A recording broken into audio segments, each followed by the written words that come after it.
how does one go through the Hagaddah to make sure to get the most out of each and every single step of the Seder? Yair Daar, who is an educator with many years of experience, takes us through the process to really make sure that we can accomplish this on the Seder night with ideas like 21 and the timeline shuffle. So many incredible ideas you will want to make sure to listen to this episode.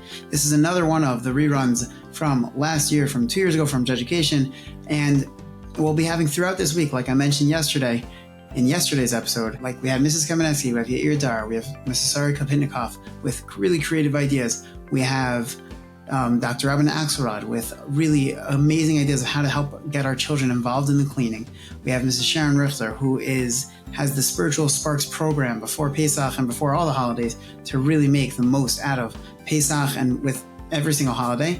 And then we have Rabbi Yechiel Weberman, who is, the king of Pesach with incredible props, incredible ideas, so many amazing resources that he provides. And then we're going to end off our week with a brand new episode for Pesach from Rabbi Pesach Kron, who is, the Maggid, the great storyteller that he is, who's going to give us amazing stories for each and every single aspect of the Seder.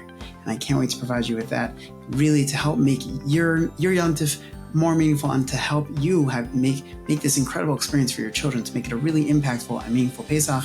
Without further ado, enjoy this episode. Raising children in general is not easy.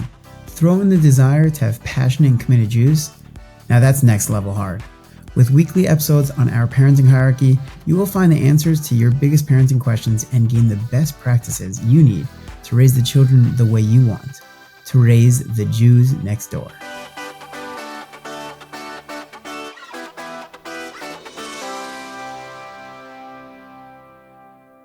I want to say a major thank you to you for taking the time out of your busy schedule. You missed one detail. Oh, what I'm your neighbor. And my neighbor. A couple houses down. 2 Yairs. 100%. Yeah. There we go. So thank you very much for taking the time to talk to education. Excited. Okay, so first things first, what inspired you to go into Jewish education in the first place? So I would say my story is, it's I think typical of a lot of people around my age, which is, the educational experience that I had growing up wasn't ideal for me. Part of it was me, part of it was, the generation of teachers that were teaching us.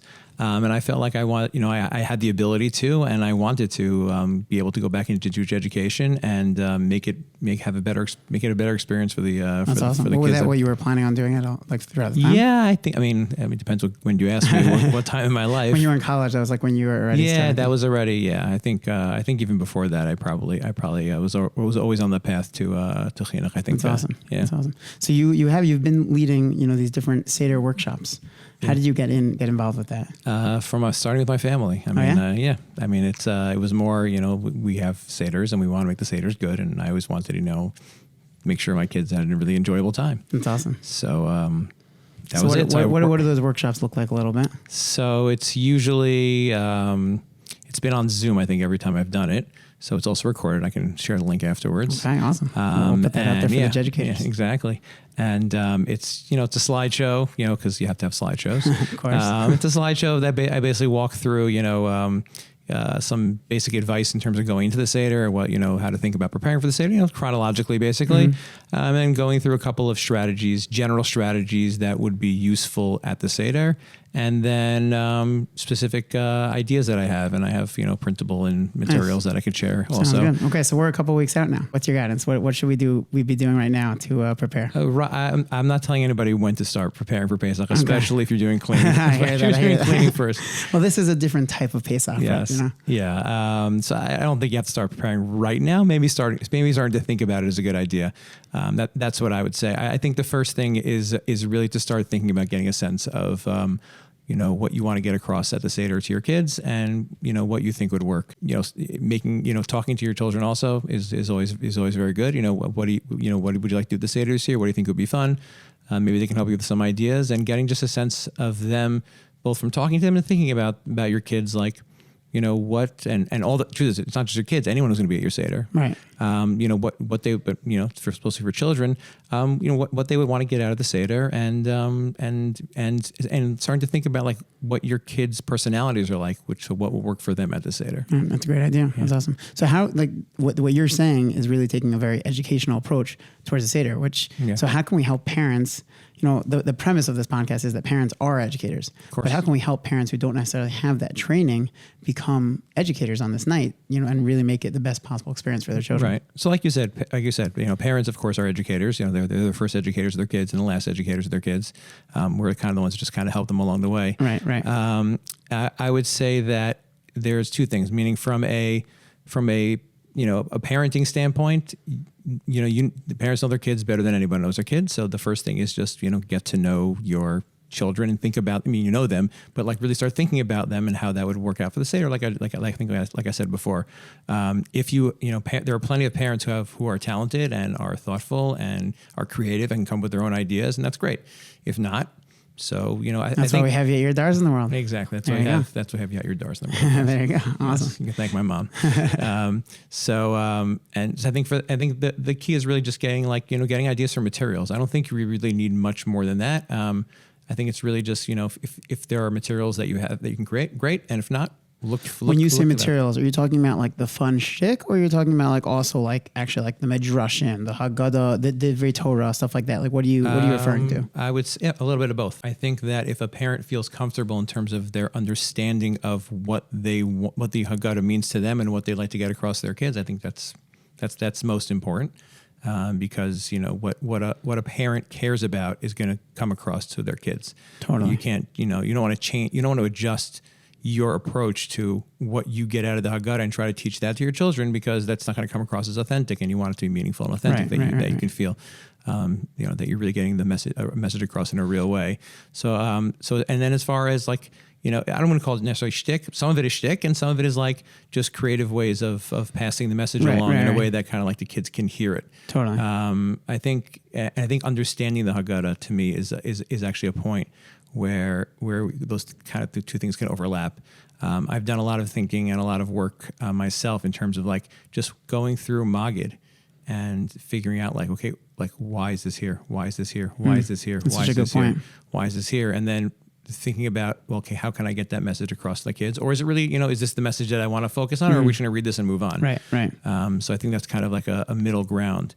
Not necessarily figuring out like what do I want to get out of the Hagaddah in general the Seder night, but just like what is actually going through the Hagaddah, right? Exactly. What does it mean to go through? What does it mean to go through the Hagaddah? So I think that's a way in which educators or really anybody can help parents, but I think that's something that all parents should try to figure out how to do. Because if you're going to go through the Hagaddah, are you comfortable with the things that you're reading? Like I get why this is here. I get what it is. You want to feel like you have a certain sense of ownership is the right word, or totally. belonging to the. Such a great point, because I feel like usually Hagaddah prep people go and there's like, I want to learn as many different Torah as I can, or whatever it is. But that's not necessarily going to be what you want to give over, in your Seder to make it the best possible experience for your children. Maybe for yourself, if you gain a lot out of those Divrei Torah, maybe. But like really, really understanding what is going on through in each aspect. That's a great point. I would also add that even if you feel like that is what you want to get across, and your kids will enjoy Divrei Torah, well, there's also the parts of the Hagaddah are there for a reason. Right. So like it's to help us,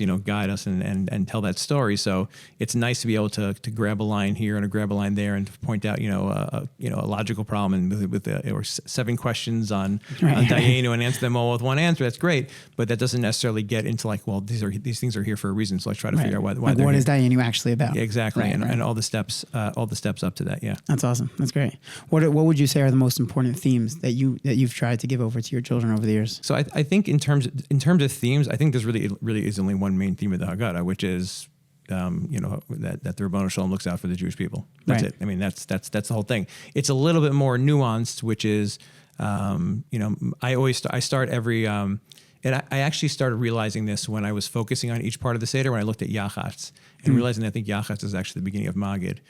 Because what you're doing is, and this is like, this is like my go-to. I say this to Dvar Torah every year. Yeah. Because to me, it's like, I realize that like what you're doing in Yachatz is what you're doing is you're taking in the matzah. The matzah is basically you imagine like one story of the Jewish people. The matzah itself is both something that was used in slavery because the Jewish people ate them while we were slaves, right? And on the way out. So it's a tool of slavery. It's a symbol of slavery. And it's also a symbol of freedom at the same time. Nice. And we take that whole story and then you break it in half. There's 2 parts of the story. There's the Ganai and the Shevach. There's the good parts and the bad parts. There's the slavery and then there's the freedom.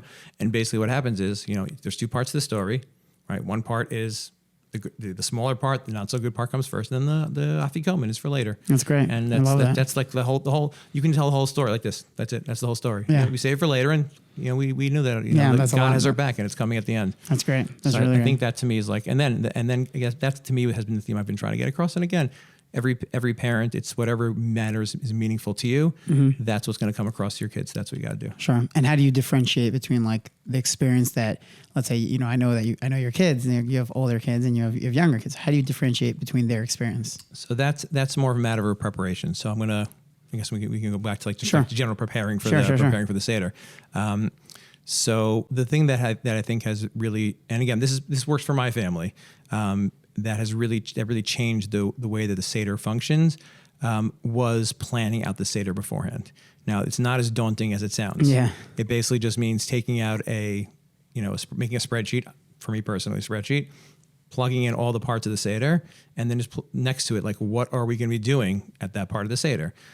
So then I can then speak to When my you say, kids. what are we going to be doing? Meaning, you're saying like, What am I going to do? What are my kids oh, going to so do? you have like really like columns for each. Exactly. Okay, wow. So, not a column for each Not kid. for each kid, but for, just you what and are we the kid, doing? right, Yeah, okay. it's what are we doing? Yeah, meaning not every kid is going to say something in every single part of the Seder. Sure. And then I'll sit down with my kids and I'll find out, if they have certain divertor they want to say and they want to share.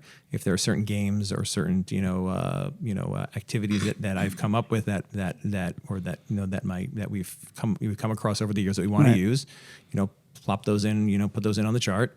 And then therefore through that process, making sure that there's enough, there's enough of the spotlight, enough of the focus on my older kids and the younger kids, and being able to kind of differentiate between the two. But again, that's really like a family thing. I think that when it comes to older kids versus younger kids, so you have to know how your family kind of works as a group. Sure. Some families, if like one kid, is saying a Devar Torah, imagine your Shabbos table, one kid's saying a Devar Torah, are all the other kids actually listening? Right. Or are they totally zoning out? Yes, exactly. Are they zoned out, or are they like getting annoyed? Are they interrupting? Mm-hmm. Are they able to focus when the focus is on somebody else? Right. I'm not saying, they're somewhere in between, like everyone listening and like, memorizing the Devar Torah and kids come home with their Devar Torah, right? So like you want to give them that chance to say it, but at the same time you don't want to like totally lose everyone else. So what do you do 100%. At those times? So again, so you have to know. Again, you want to speak to your kids. You have to know what they really want to say, what they really want to come across. So meaning like before Pesach already, you're going to talk to them about like, okay, which Devar Torah are you coming home with, and which things do you want to say as much as possible? Ideally, yes. Ideally. That's very cool. Ideally. And again, you really put the onus on them for the older kids, and 5th, 6th, 7th, 8th grade, maybe, and they can start already looking through their Hagaddah and say, well, listen, this is what I have. You don't have to sit with them. They can figure it out themselves. Right.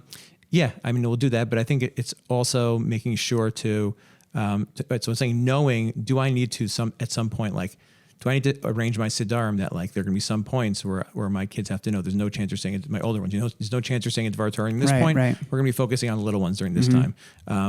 Or is there point, or am I going to be able to say, okay, listen, when it's time for a Devar Torah, we'll just say a Devar Torah, and my little ones will sit and listen because they'll have something to play with in front of them, and they'll be fine. Got it. If not, then you might have to think about, either making the first night about the little ones, and then this, the second night about the older ones. Right. You might want to think about, having a point where you just, where you're maybe if you have two parents. If they have two parents, you could split the kids up. At a certain point, let's see some Devar Torah, and one parent takes the. If it's not a spotlight situation, if it's a spotlight situation, then you obviously want everyone's got to be able to see. Everyone's got to the young ones got to be able to to shine. Right. But if it's not one of those situations, so take a kid to the side, or give them a break. Totally. Give them a break, and find tchotchkes and choys and snacks. Ask your local Orthodox rabbi about what food you're allowed to eat at what points during the Seder. Gotcha. Just find a way that everyone's kind of entertained, and don't expect it to be everyone sitting and listening at the same time. But it's really know your family. So if you can really plan out all the steps and see it in front of you on like a little spreadsheet, and just be smart about who's getting the attention and when. So how do you balance that? How do you like empower them to give over at the same time as like, meaning how do you strike that balance? It's a very hard balance, I feel like. Which balance? The balance of empowering everyone comes home with their Devar Torah, they're so excited to say, and like they probably all want to say them as much as possible on the first night. So you want to empower them, but on the other hand, you don't want to. Ein kedusha b'lo hachana. It's preparation. If beforehand. It's an issue of, I'm sorry, if your kid wants to say a million Devar Torah, so beforehand you have to sit down with your kids and say, listen, we can't We can't do this. We can't do it all. Yeah, find the ways to do it at the meal. Find ways to do it. And if you're really getting a lot of pushback, then you gotta be creative.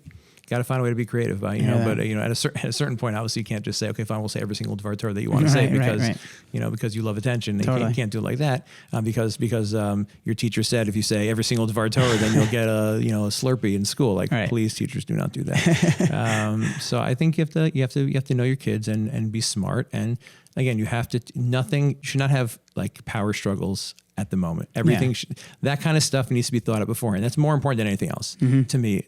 For my family, that's been the most important thing. Yeah, just knowing who's going to go when and where how things are going to be played out and that way you can get a sense of comfort and order. If you're looking for a great way to have some good, clean, kosher fun with your children through the powerful effect of music, look no further because J Karaoke is here. J Karaoke gives one and all the platform to belt out their favorite tunes from a library of thousands of Jewish songs, hundreds of artists and genres across multiple decades of incredible Jewish music. Personally, I know that I love singing. I love it.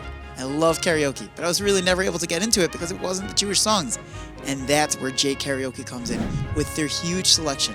From the latest hits to the classics, they even have nursery rhymes for your little ones. And with features like key changes to help you sing, to make you more comfortable as you're singing, and speeding it up or slowing down the song, they have really thought of everything. To enjoy Jewish karaoke your way, all you need to do is head to jkaraoke.com. Choose a subscription that fits for you. And to make it even more fun, you could purchase their state-of-art karaoke kit, which gives you the feeling as if you are today's top singer. You can insert whoever you feel it is. Connect your kit to any device, like it could be a laptop, a computer, a tablet, whatever it is, and you plug in your speaker, plug in your J Karaoke microphone, and you sing away. It's as easy as that. That's all it is, and it's really fun. I checked out their website. It really looks amazing. They have an incredible amount of song selection. Anything you want. They got Thank You Hashem. They got Mordechai Shapiro. They really got it all. You can subscribe monthly for just $4.99 a month, yearly for $49.99, and we have a special deal here for you. For any of our listeners, if you use the code Jews Next Door, DOR, you get an additional 10% off. And if you don't want your children to be using a device with internet, J Karaoke's got you covered. You can download the app onto your desktop. Once you have it up, turn off the internet, let them sing all day long without the internet. Check out J Karaoke today and let the fun begin. Yeah, in the Seder. That's a great idea. No surprises. Do you use types of visuals during the Seder at all? I wouldn't say visuals because I think to teach the Hagaddah, it's a lot more. No, I don't. I mean, it's a lot of storytelling. It's a lot of discussion, and if you feel that you need visuals for that. I think, but I don't, my family hasn't really needed those. So we haven't done a lot in the way of visuals. Got it. When you say storytelling, what do you mean? Because I think it's important to, at least the way that I've looked at things is really understanding like each step of the Seder along the way. And I want my kids to understand what's happening. So I try to find a way to get that message across in another way. So for example, so going back, let's say to, Yachatz. So Yachatz, we're talking about, let's say the good, and then the good came later, and it was saved for later. So right. I think I wrote a story because I do that kind of stuff about someone who about a kid who had an experience in life where it didn't work out well in the beginning, and then it set them up for success in the end. Nice. So I'll tell that story over with stories. Yeah, so I'll get that message over in a different way. Or when it comes to karpas, right? So you have the salt water. So, or is it mar? Yeah, karpas. So we do charades, right? So it's not really storytelling, but it's charade. We do charades of why am I crying? So I'll, tell a kid why, and they have to act out why they're crying. That's great. That's awesome. It's a way of it's a way of just saying, of trying to understand, here's what's happening at this part of the Seder, here's why it's here, and let's try to find another way to hit on it. I have a couple of intros that we do to Rabbi Lezer Nazaria and Rabbi Kiva and they were sitting in Bnei Brak, and so I just write an introduction in a poem, and the kids have to guess the rhyming word at the end. Interesting. So again, every year you do differently, you're saying, or we do those every single year because it's just it becomes tradition. Yeah, that's awesome. Certain things become tradition. Yeah, that consistency is also good. Yeah. So I don't really use visuals so much. I think a lot of people use maybe use tactile stuff. Again, you have to know your family. But there's a lot more of storytelling and trying to hit on the themes in a way that's fun and simpler. how do you do that with the story of Magid, like the story of the actual Sipur Yetzias Mitzrayim? How do you give that over? So the irony of Magid becoming the actual Sipur becoming like the smallest part of the Hagaddah. Right. So the truth is, so I do have a printout, which I don't have on me, which is like color codes, like the psukim and how each word teaches, like, cool. each word of those psukim that are being darshaned. That's very cool. We don't sit on that. It's very interesting. I do think, and this also goes back to like when it comes to planning the Seder, because I think a lot of people have this idea of like, okay, this is the way the Seder is supposed to be, and like I want to make sure that I hit on like this message of the Seder that I've been told since my whole life. This is what I need to get across to my kids. But I think if you look at the Haggad itself, it's kind of like there's been so much introductory material piled on before, right? Everything up until, where would you say the actual telling of the story begins? Rami Ovid Avi, right? Yeah. All the stuff up until that is all introduction. Yeah. 4 sons and Manishtana and Avadim Hayinu, right, to get you into it, it's helping. The story of Rebbe Elazar ben Azariah. All that is to help us understand. It's to get into it and help us understand why we're here. Mm-hmm. So if we're comfortable already with focusing so much on that stuff, and I think, as a Jewish community, we've done a good job of taking our Seder seriously and passing that along. And our Seders are wonderful. Most families, feel like their Seders are meaningful. So I think it's okay that we don't spend so much focus on the story itself. The story gets told throughout it. We talk about it, and we talk about it at the meal, say Divrei Torah.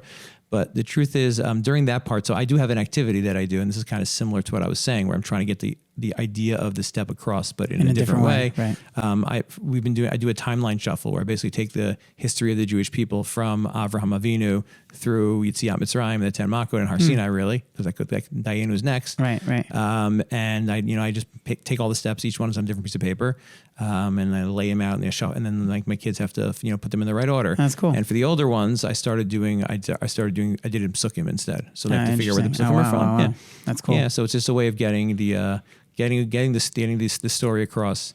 What about for the younger? I mean, for your younger children, are they able to? They're able to do that. My fifth grader can, and then I have my little one who's in first grade. It's okay if she doesn't hear the story of the Yetziat Mitzrayim, at the Seder at that night. I mean, gotcha. The Seder is I think the Seder is an opportunity to kind of get the idea of the story across without necessarily, the details specifically, especially at that age. Right. And it pervades everything,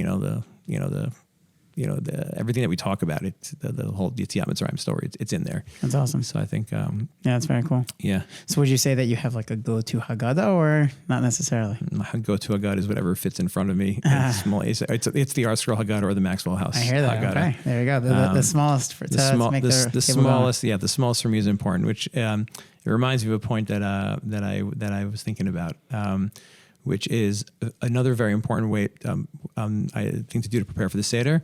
You're familiar with Maslow's hierarchy of needs? Sure. Okay, so for all the listeners at home, Maslow's hierarchy of needs is basically a hierarchy, a list of levels, like organized like a pyramid, where a human being has to fill those needs in order to be able to get to the next level and do it properly. So if you don't have the bottom line, which is like, food, clothing, physical, and shelter, right. Mm-hmm. So how do you expect me to like find meaning in life, right? So I think it's very important at the Seder to know what those things are for your family, and for each of your kids. So like for me, like I need space. I don't want to have anything in front of me. I don't want to have a Seder plate in front of me. I want it to be off to the side somewhere. Like the fewer things that I can knock over and spill, I'll do it anyway. I'll spill something in it. I'll manage to do it. But that to me, that's important. So like, Such a great point. Yeah. I love kids, that. Thank you. Some kids might want, if you have kids that need toys, if you have kids that want to feel comfortable, if you have, you have to know what those things are. And that could be individual for each and every single child. That's totally different. That's 100% correct. Wow. That's such a great, I really love that. That's awesome. You know which child needs attention. You know which child likes the spotlight. Give them the spotlight right away so that they got that attention. They got it, and then they can go on. Right. That's great. That's awesome. Do you have any, would you say, you were saying that you have specific either poems or stories. Do you have any go-to, I guess either stories or poems that you can share, or go-to Divrei Torah that you share? So Divrei Torah, I usually say the same two Divrei Torah every year. That's the Achatz one, and I say Well, the truth, no. I think that's really the only one because I get enough for my kids, and you know, if I'll look through Hagaddah, and if something comes out that really sticks out to me, like wow, that's an amazing Dvar Torah, so I'll try to find a spot to share it. But if not, I'll share it at the meal or something like that. Right.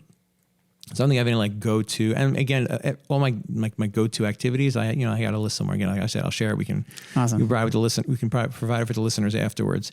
I do have a couple of like specific ideas that I'll bring up here in terms of, I'm not going to know the poems by heart. Yeah, that's that I'll bring up here. I got my little notes app over here. Here we go.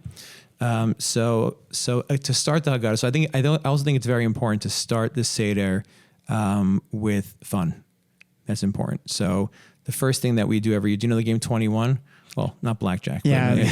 It's about, I know the basketball game 21. Or the basketball game 21 No, it's where you basically have, you have a bunch of people and they have to say the numbers 1 through 21 in order, but two people can't say the same, speak at the same time. They can't. So we do that with the order of the Seder, Kadesh, Urchatz, Karpas, Yachatz. Nice. Right. So we have fun at the beginning, That's cute. So yeah, right. So it's a nice way to get the Simanim very, interactive. That's great. Right. And it's a way of like starting out the Seder with fun.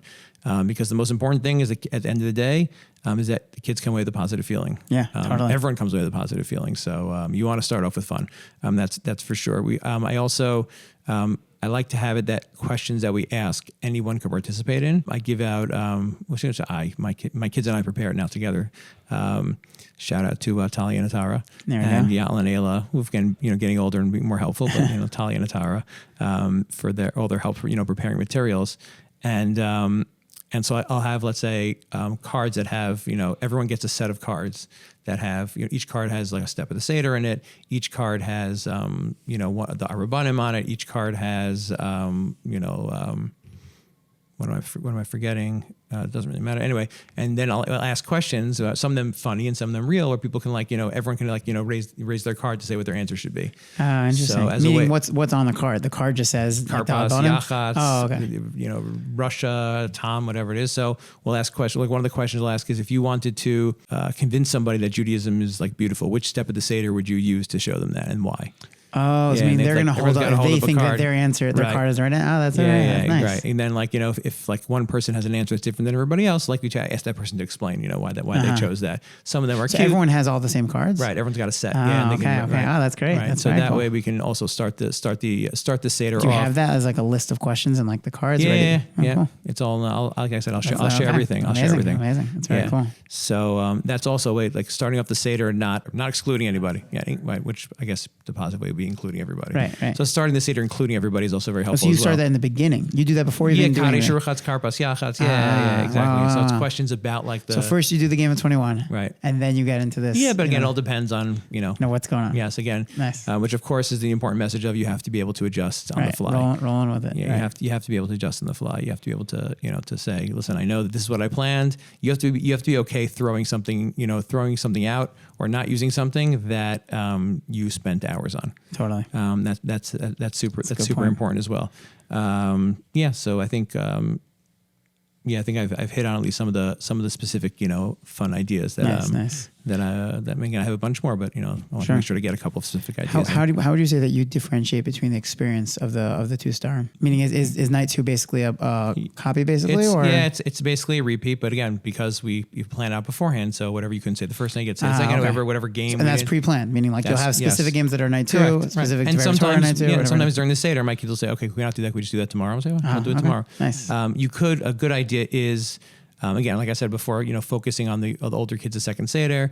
And in the past, when my kids were much younger, my older ones were younger, we did the second day we did a model Seder before night falls. We did, in the middle of the afternoon, we did a model Seder for them. They got to do all the things, and then they went to sleep early. Right. Again, it's the same kind of thing as if they're prepared to know the second Seder is going to be about the big ones, right? And of course, you focus on the first Seder. This is your Seder. This is the night for you. Then, and the big ones are okay with that. Then, yeah, that's Shalom Al Yisrael. I mean, not Shalom Al Yisrael, obviously, but you hope Shalom Al Yisrael. But yeah, again, the idea, preparing and speaking to your kids beforehand so you're all on the same page is very important. You don't want to be doing things on the fly as much as you can. Again, that does not mean that you have to spend hours and hours and hours and hours and hours preparing beforehand. It just means know what you're planning on doing before you do it. If involves not a lot, that's great. You got to do what's right for you, what's right for your family. Yeah. But yeah, to know beforehand what you're going to do, I think is very important. It's a very, very good point. How would you say, the Pesach is the Chag of our Emunah? Like you said before, the whole theme of it is knowing that Hashem, cares about us and is there for us and is really caring for us in every single way. How can we instill our children with a real, genuine belief, with Emunah, on the night of the Seder? Because that's really, like you're saying, that is what it's all about. So how do we really accomplish that? So I'm gonna say that the word instill one's children, to instill them with Emunah, I think is a little bit daunting. I don't think it's necessarily the word. I think a lot of pressure has been put on the Seder over the years that maybe necessarily does not. I think we need to release some of the pressure of the Seder a little bit. I hear you. And not to think that however the Seder goes is make or break. Make or break the entire year. Exactly. I gotcha. It's not like Yom Kippur, Rosh Hashanah of Emunah. Although, again, you'll probably people... Some say that, but exactly. Okay, exactly. So I poskin. Poskin. Yeah. I like to lean towards the other approaches, which is, I think you have to start by, again, this is what I was my focus before is, let's look at this Hagaddah and the Seder and see why is all this stuff here? Mm-hmm. And I think the formula itself of the Seder is meant to do that. That's why, if you look at, like I said, Yachatz is there for a reason why you're breaking matzah. The Pesach matzah and maror, the real point of the Seder is to instill Emunah through acting things out, through activity. That's why you have to say, anyone who doesn't say Pesach matzah and maror, you're not yotzei, you're chiyuv, because you have to really be pointing out while you're doing the mitzvah that, I'm doing this mitzvah, and then you read the paragraph about why I'm doing this. You're basically pointing out that the reason why we're doing things is to tell the story through what we're doing. Right. And the Seder is really meant to, so if you can really understand what's happening at each step along the way and try to get that across, again, eating maror because it was bitter, that's it. It was bitter. And then we eat the afikomen because it was good later. It's all there. It just needs to be fleshed out. I don't think. And I think if kids see that you are, that the parents are into it and that they're focusing on whatever they want to get across, I think that's the most important. I think all the steps are there. It's just a question of just being able to get the most out of each step at the Seder. Sure. And then the rest of the year the conversation continues. Right, reinforcing those ideas. Yeah, right. I think 100%. I think the amount of, I think we should look at the Seder as an opportunity to get that main idea across, do the things that we're supposed to do properly, understand why we're doing what we're doing it, and make it positive. And that way, the instilling part is the positivity more than anything else. Right, totally. And you mentioned just now acting out. Are there other things that you act out during your Seder other than the built-in things? So we don't do a lot of acting at the Seder. Again, the karpas thing I said before, we act out. Why am I crying? No, we don't do a lot of much of that. I don't think it's necessarily acting out as much as it is doing activities that tell the story. Right. I think that's it's you eat the matzah, you lean because you're acting like someone who leans. Right.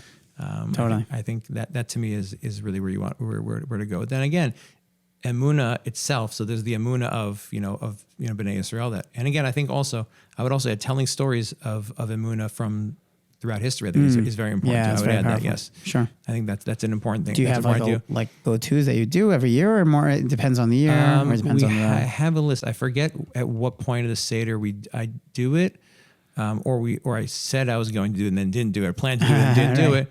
Where we talked about the Yom Kippur War, or the 6 Day War, or I would if depending on your crowd, you could do the Shoah and then Midyanat Yisrael, depending on how you feel about things, obviously. But there are stories of Matchil B'Genut V'Sayim B'Shvach throughout our history. And that's the whole point. That's what Vishamd is, right? It's very true. This promise has repeated itself over every generation. Something's going to happen, it doesn't, and we survive. So and they don't wipe us out. So I think telling those stories is important as well. I think that's something that we've done. We've started to do very well as educators in schools, is really to start bringing other stories into Okay, let me take that back. I have an explanation for what I was going to say, but it just left my head. Anyways, we're doing great as educators. Amazing. And everything, including what I was about to say that I can't think of what I was going to say. Amazing. Well, I want to say a major thank you. Really, really is, it's a pleasure to talk these things with you. Can't end yet because I have one more point that I have to make. And I should have made it at the beginning. I was going to ask, do you have a final message you want to share? So I do have a final message. Well, if you're giving me do you have a final message as opposed to we're really out of time. You tell me. I just want to. Yeah. I'm going to say these. I'm going to say. Well, I had 5 points that I learned that I wrote down or typed about how teaching, how school club, being a classroom teacher could, the message that we can teach parents about how to run the Seder well. Oh, yeah. And then I'm going to do it quickly. And then I'm going to, one important point that if I didn't make this point, the whole thing would have been a waste. And I could have said it at the beginning, you could just okay.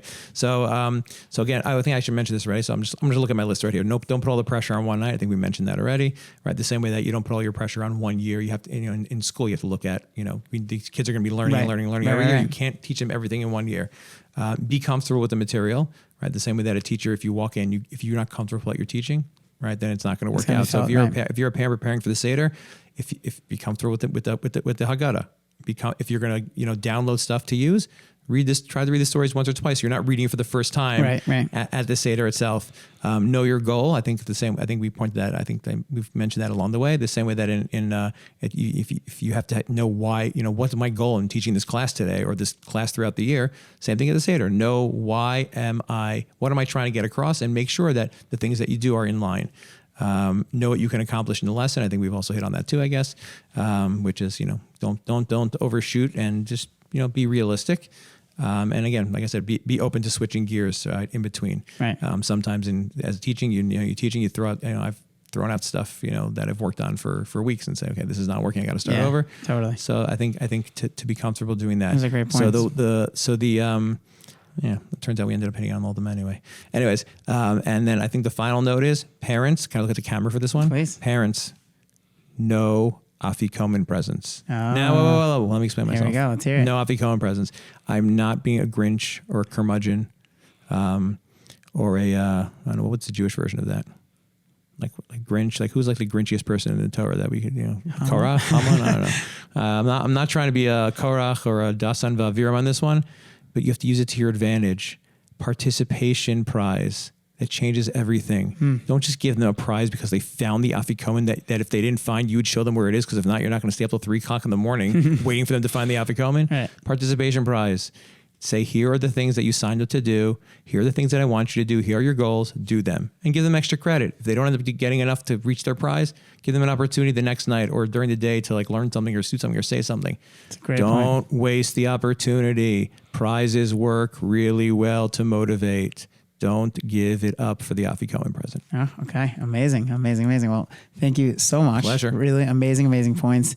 And really, from an educator's perspective, to really lead the Seder and really always making sure to hit it. What am I trying to get out of this Seder? What am I trying to get out of this point? What is the Hagaddah trying to tell us? And it's really, the preparation component is really a great point. And really appreciate your time. All right. This has been good. Worked out pretty well. All right. So I'll be happy to share any materials. You'll be able to pass it along to everybody else. Thank you so much. You got it, man. Bye. Thank you so much for tuning in to another episode of the Jews Next Door. I hope you enjoyed as much as I did. I'd love to hear your takeaways. Reach out to us. Reach out to me at Yair@JenAlf.org. hi@JenAlf.org. You can check us out on the website. You could leave a question there. We'd love to be in touch. Please be in touch. Check us out on Instagram at Parenting the Jews Next Door. Hit me up on Twitter at Yair Menshel. And we're on TikTok now too. We have some great content, a lot of really great insights into parenting, tips, parenting pointers, reaction videos, and quotes. We have a lot going on. We have a lot of articles. You want to check it out. Check it out at jenalf.org. You won't be sorry you did. And I look forward to hearing from you. And if you haven't yet subscribed to the podcast, make sure you subscribe and share it with your family and friends. Looking forward to another great episode next week.